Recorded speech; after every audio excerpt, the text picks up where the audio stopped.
Hello everyone, আপনাদেরকে স্বাগত। যারা আমার গল্পটি নিয়মিত শুনছেন তারা এই কয়দিনে বুঝতে পেরেছেন আমি কোন উপন্যাসটি আপনাদের কাছে তুলে ধরেছি। হ্যাঁ, আপনারা ঠিক ধরেছেন। এটাই সেই পদ্মজা উপন্যাস যা পুরো বিশ্বকে নাড়িয়ে তুলেছে। শুধু তাই নয়, আমার কাছেও গল্পটি অনেক ভালো লেগেছে। যেমন সুন্দর তেমন রহস্যময় এবং শেষের দিকে অনেক দুঃখও পেয়েছি।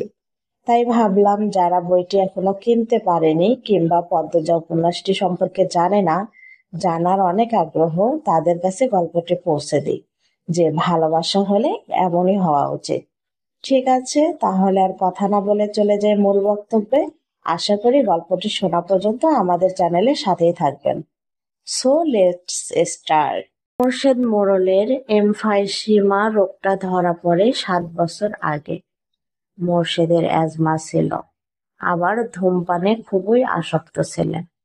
ফলে ফুসফুসের এই রোগটি খুব দ্রুত আক্রমণ করে বসে। মোর্শেদ খানিকটা সুস্থ হয়ে রাত 1টার দিকে ঘুমালেন। পূর্ণপ্রেমা রুমে গিয়ে শুয়ে পড়েছে।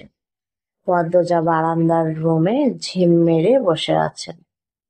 জানালার বাইরে চোখের দৃষ্টি, জ্যোৎস্না গলে গলে পড়ছে। কি সুন্দর দৃশ্য! পদ্মজার মন বলছে মা আসবে তার খোঁজে, পুরোটা ঘটনা শুনতে আসবেই। সত্যি তাই হলো। কিছুক্ষণ পরেই হেমলতা আসলেন। আম্মা, বাতিটা নিভিয়ে দাও, বলল পদ্মজা। কণ্ঠ খাদে নামানো। হেমলতা বাতি নিভিয়ে পদ্মজার পাশে বসেন। পদ্মজা তৈরি ছিল, তবুও অপ্রস্তুত হয়ে পড়ে। খুব অস্বস্তি হচ্ছে। সে গোপনে দীর্ঘশ্বাস ছাড়ল। পদ্মজা তখন 4র্থ শ্রেণীর ছাত্রী, বয়স 10 ছিল। খুব কম বয়সেই তাকে স্কুলে পাঠানো শুরু করেন হেমলতা। সেদিন নানা বাড়িতে সবার দাওয়াত পড়ে। হানিফ চলে যাবে সৌদিতে, তাই এত আয়োজন। পরিবারের মিলন আসর বসে। স্কুল মাঠেও সেদিন নাচ গান অনুষ্ঠিত হয়। বাড়ির সবাই সেখানেই চলে যায়। বাড়িতে থাকে শুধু পদ্মজা, পদ্মজার বৃদ্ধ নানা আর হানিফ। পদ্মজা ঘুমিয়েছিল, তাই বাকিদের সাথে যেতে পারেনি। যখন ঘুম ভাঙে, আবিষ্কার করলো বাড়িতে কেউ নেই। মোর্শেদ হঠাৎ করে অসুস্থ হওয়াতে হেমলতা বাপের বাড়িতে উপস্থিত ছিল না। পদ্ম নাকি?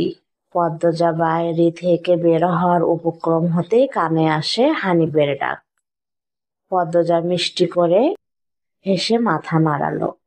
হানিফের লোলক দৃষ্টি তখন পদ্মজার সারা শরীর ঘুরে বেড়াচ্ছে। এইটুকু মেয়ের ফর্সা চামড়া, বিকৃত মস্তিষ্কের হানিফকে যেন বড্ড টানে। আজকের মতো এখানেই শেষ করছি। দেখা হবে পরের পর্বে। বাই।